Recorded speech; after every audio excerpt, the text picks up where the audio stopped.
Mothering Sunday is a great occasion. It's one time in the year when we can just give a little thought and time to saying thank you to our mums for all that they are and for all that they do for us throughout the year. And I am really sorry. One of the problems with doing this from home is that the dog wants to join in with everything that we do, and I have no idea why he's come along this morning. You got a flower. Is that a flower for your mother for Mother's Day? Just the one flower.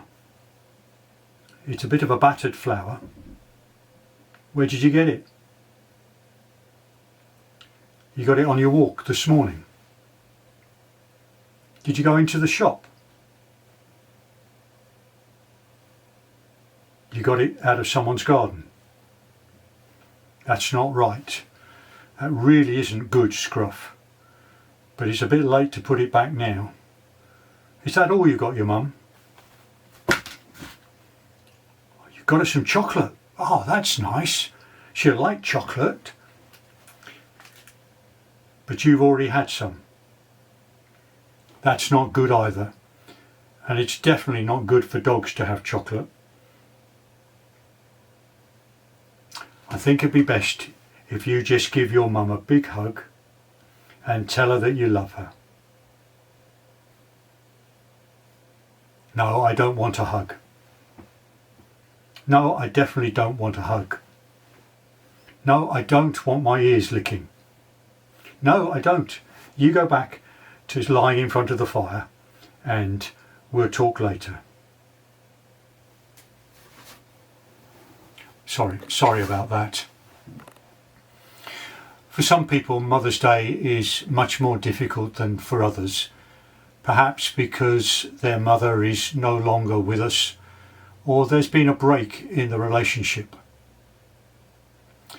The reading that we had from John's Gospel records a very painful but touching moment for Mary, the mother of Jesus. Jesus is on the cross, being crucified for no justifiable reason. His mother is there watching. We cannot begin to imagine the pain that she feels. It was the fulfillment of what the prophet Simeon had said to her some 30 years before. Mary and Joseph had brought the baby Jesus, when he was about 40 days old, to the temple. And Simeon, being in the temple, when he saw the child, inspired by the Holy Spirit, declared, "Sovereign Lord, as you have promised, you may now dismiss your servant in peace, for my eyes have seen your salvation." In other words, he was saying, Lord, I'm quite happy to die now because I've seen the fulfillment of your promise, your salvation. But then he turned to Mary and he said, and a sword will pierce your own soul too. And now on the cross, that is taking place. And Jesus wants to do all that he can for his mother, to make sure she is cared for after he is gone. So he asked John, his beloved disciple, to take her as his mother. A mother's deep love for their child is very real and very unique. Rob Parsons, who's executive chairman of Care for the Family, tells how he was once writing a book and he went to stay on the Gower Peninsula in South Wales to get some peace and quiet so that he could write. One morning he took a break from the writing and was standing watching the waves breaking on the seashore. After a few minutes, a priest came along and they started to talk. The priest wore a long black cassock and had a grey flowing beard. He asked Rob what he was doing, and Rob explained that he was writing a book about prodigals, those who had been brought up in a Christian family, but as they grew older had wandered away from their faith, and sometimes their families. The priest listened and then told him that in a village nearby is a large old house. An elderly lady lives there, all alone, and every night as darkness falls, she puts a light on in the attic. Her son left 25 years ago, and although the bulb must need replacing sometimes, no one has ever seen the house without the light on. The light is on for her son.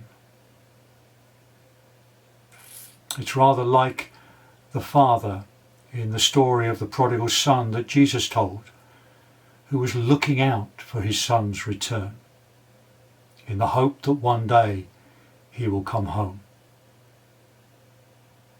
In the book of Isaiah, God asked the people, "Can a mother forget the baby at her breast and have no compassion on the child she has borne?" The answer that we all say is no. But there are occasions when the mother's love has not been all that it should be.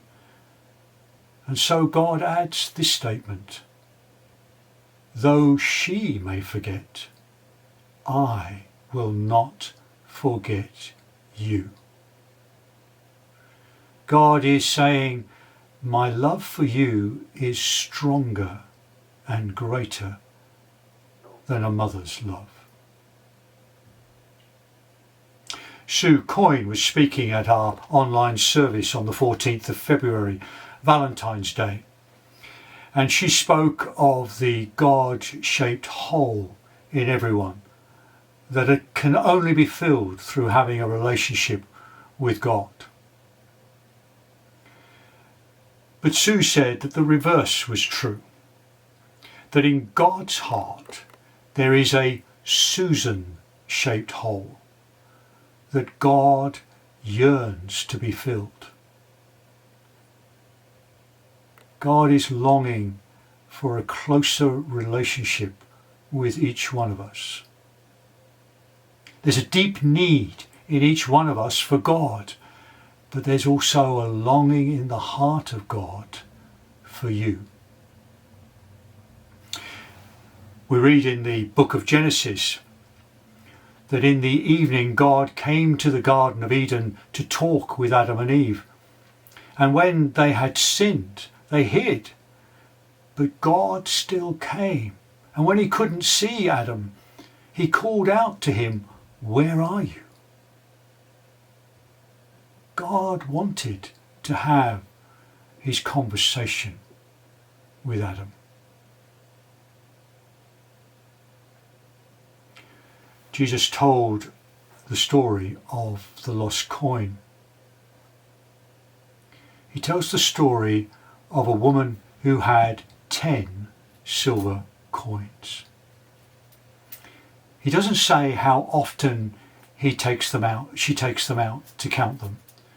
But clearly on one occasion when she took them out to count them and to check them and to appreciate them, she realised that something wasn't quite right.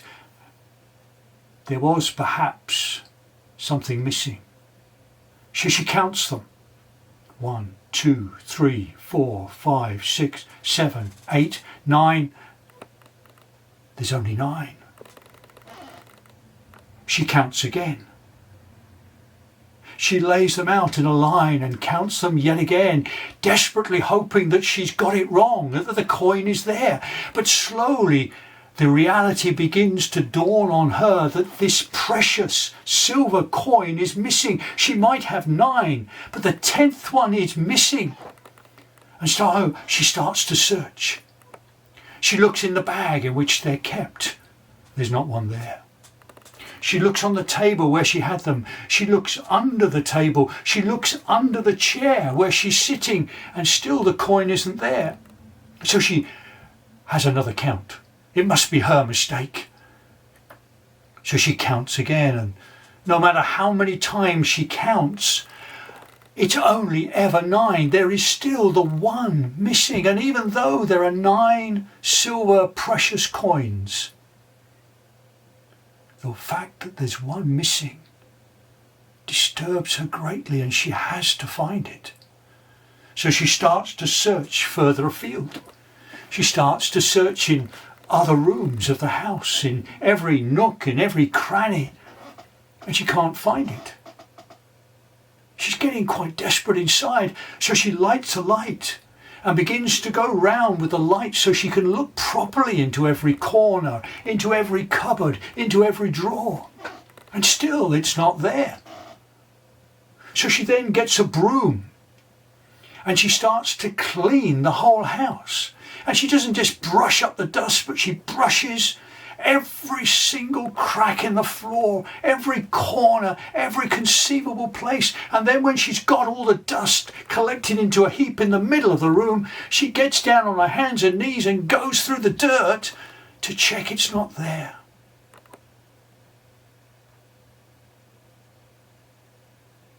She's desperate to find the coin. And Jesus doesn't tell us how long it takes for her to find the coin. And he doesn't tell us where the coin was when she found it. But when she does find the coin, he tells us that she was so overjoyed. She goes to her neighbours.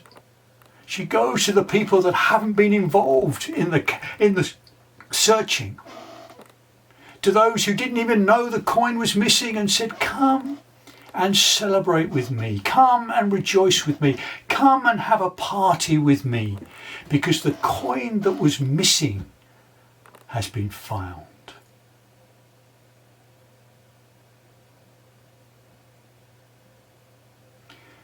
And Jesus told 3 parables, one after the other, with exactly the same message. The story of the lost sheep, the story of the lost son, and the story of the lost coin. And even though Jesus has many others, he aches for the ones that are not in a deep, close relationship with him. He longs for each one of us to come close to him, to find him, to know him, to be with him. Isaiah said, "Can a mother forget the baby at her breast and have no compassion on the child she has borne? Though she may forget, I will not forget you."